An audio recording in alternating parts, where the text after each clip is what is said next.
Today we'll be working in my workbook called Kadesh Barnea to the Plains of Moab, and this covers numbers 20 to 24. Since this is the first time we're hitting this book, we'll do a brief review. What has happened so far in the numbers 1 through 19 chronicle Israel's organization at Sinai, their journey toward Canaan, and their subsequent rebellion, resulting in 40 years of wilderness wandering, which is really 38 because they've done 2 by that time. Key events include a census, setting up the camp around the tabernacle, providing guidance, intense complaints, and the 12 spies' faithful report, Korah's rebellion, and the laws regarding priestly duties and purification.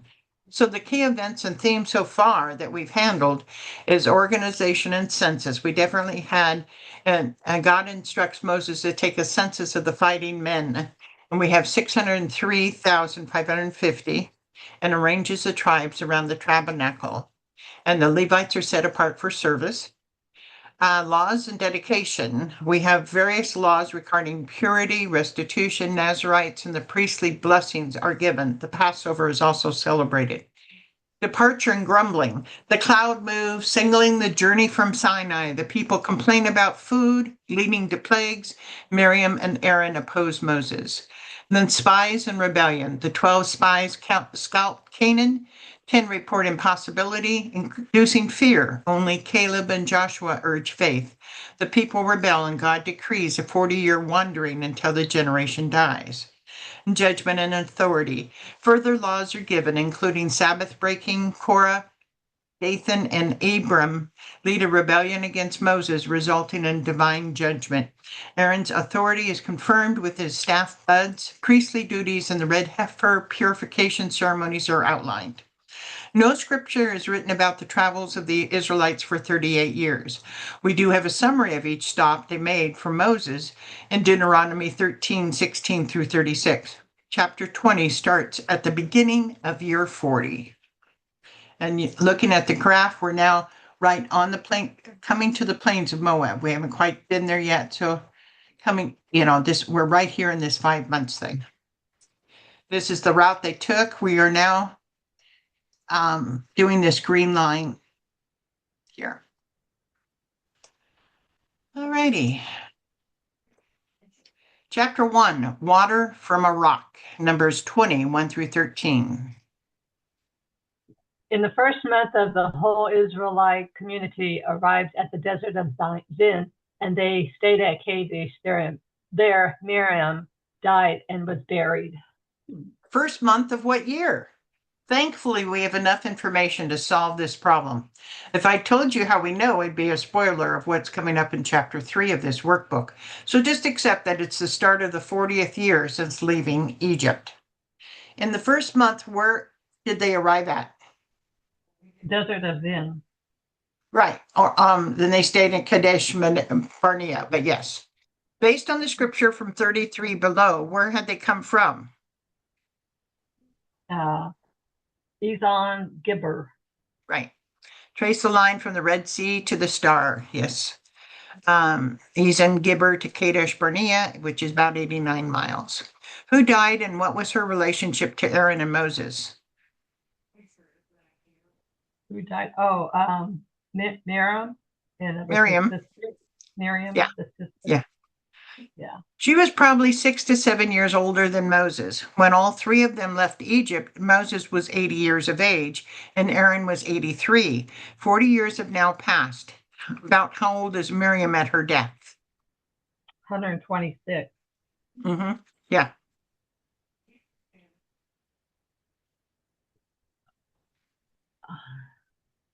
Okay. Now there was no water for the community, and the people gathered in opposition to Moses and Aaron. They quarreled with Moses and said, "If only we had died when our brothers fell dead before the Lord." So what is the problem? No water. Instead of praying, who do they complain to? Moses and Aaron. After all these 40 years, didn't they learn their lesson? But wait, it is the end of 40 years. So what has happened to those who complained to Moses and Aaron when they had just left Egypt in Numbers 14? All who complained are dead. Right. So this is the first time this younger generation has complained about water. However, what miracles are still happening around them? Manna led you through the wilderness, your clothes not wear out, nor your sandals. Right. And they've grown up with that, so they don't really know that it's abnormal, really. Why did you bring the Lord's community into this wilderness, that we and our livestock should die here? Why did you bring us up out of Egypt to this terrible place? It has no grain or figs, grapevines or pomegranates, and there is no water to drink. What do they call themselves? Lord's community, What is the problem again? no water. This is interesting, as they settled there before without complaining of water in Numbers 13 and stayed at least 40 days. Kadesh Barnea was known for having natural springs, making it a crucial oasis and one of the most significant water sources in the Negev Sinai area. The area was characterized by a group of 4 main springs, and those 4 names I'm not going to be able to say. While it was the largest oasis in the area, scholars note it was still a desert spring, and that in certain periods, such as in Numbers 20, there might have been insufficient water to support the large wandering Israelite population. What specific produce did they mention? Grains, figs, grapevines, and pomegranate. Even after 38 years, and they were all younger than 20 years of age, they still remember what? The produce the spies gave them. Right. They remember that, but they completely forget why they have not entered the promised land. Are they correct that the place they are at presently is not as nice as Egypt? Yeah. Yeah. Yep. Moses and Aaron went from the assembly to the entrance to the tent of meeting and fell face down, and the glory of the Lord appeared to them. The Lord said to Moses, take the staff, and you and your brother Aaron gather the assembly together. Speak to that rock before their eyes, and it will pour out its water. We will bring water out of the rock for the community so they and their livestock can drink. Okay, so there's a critical difference in this than it was before. Moses and Aaron left the assembly and went where? Entrance to the tent of meeting. And what did they do there? Fell face down. Did the Lord respond? Yes. Okay, so what are the instructions? I'll let you go ahead and fill out those. Take the staff. It's not just any staff, but the staff of Aaron that is next to the Ark of the Covenant. Moses and Aaron are to gather the assembly together, speak to that rock before their eyes. And it was just any rock, but a specific rock. You will bring water out of the rock for the community so that their livestock can drink. And important, oh, that's for you. And yeah, important. What is different for the first time listed below? Moses spoke to the rock. Yeah, he spoke. He didn't strike. He wasn't supposed to strike the rock. He was just supposed to speak to the rock. Right. So Moses took the staff from the Lord's presence, just as he commanded him. He and Aaron gathered the assembly together in front of the rock, and Moses said to them, listen, you rebels, must we bring you water out of this rock? Then Moses raised his arms and struck the rock twice with his staff. Water gushed out, and the community and their livestock drank. Did Moses take the specific staff from the Lord's presence? Yes. Did he and Aaron gather the assembly together in front of the rock? Yes. What did Moses say to the people? Listen, you rebels, we bring you water out of this rock. Yeah, must we bring water? Yeah. Did the Lord tell him to scold the people? No. Did he give the Lord the glory, or say that he and Aaron were giving the water from the rock? No.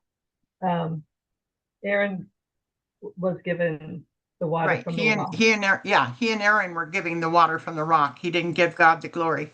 What Right. did Moses do to the rock with his staff? Struck the rock twice. Did the Lord tell him to hit the rock? No. Did the water come from the rock? Yes. Was it just a little water, enough for the community and the livestock to drink? enough for community and livestock. But the Lord said to Moses and Aaron, because you did not trust in me enough to honor me as holy in the sight of the Israelites, you will not bring this community into the land I give them. Well, there are many ways that Moses disobeyed the Lord's commands. Did the Lord tell Moses to say anything to the people? No. What emotion did the words Moses say indicate? Anger. In his words, who did he give the credit for getting the water from the rock? Aaron. And him, yeah. Did Moses talk to the rock or hit the rock? Hit the rock. How many times did Moses hit the rock? Why? In the first instance in Exodus, he only hit it once.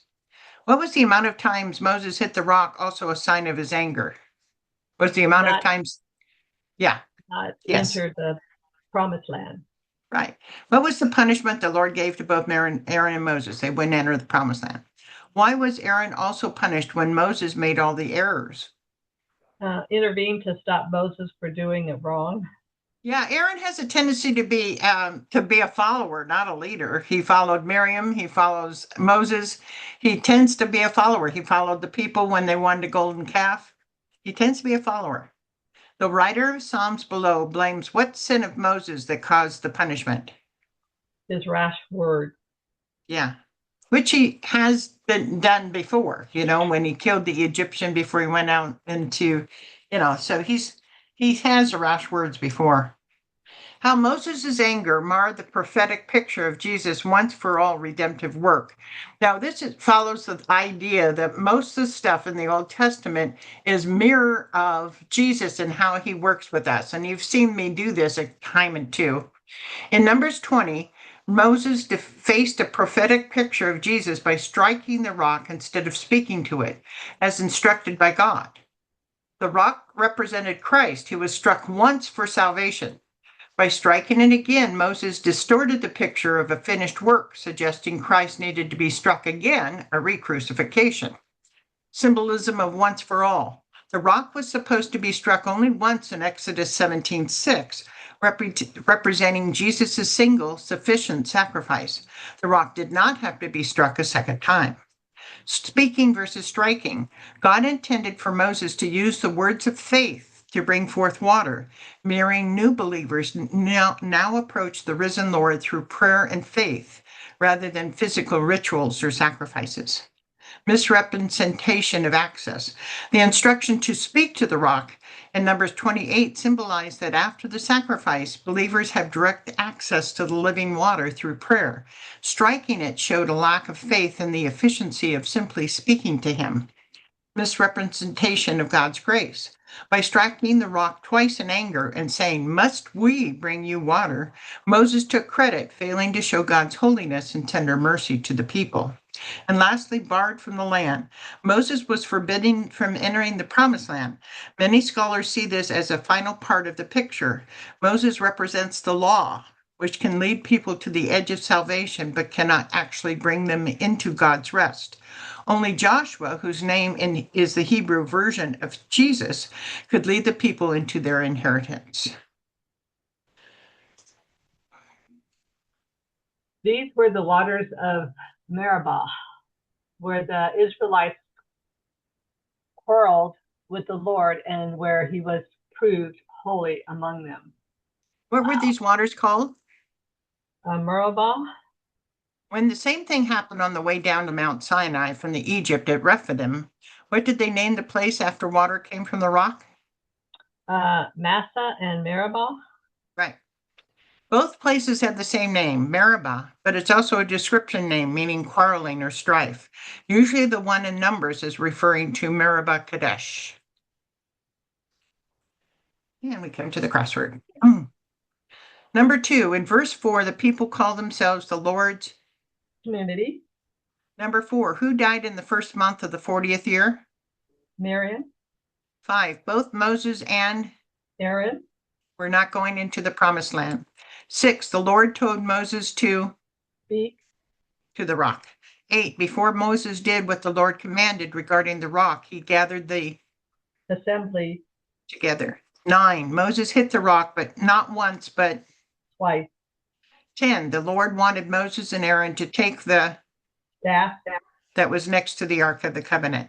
1 down, the people wanted grain, figs, grapevines, and Pomegranate.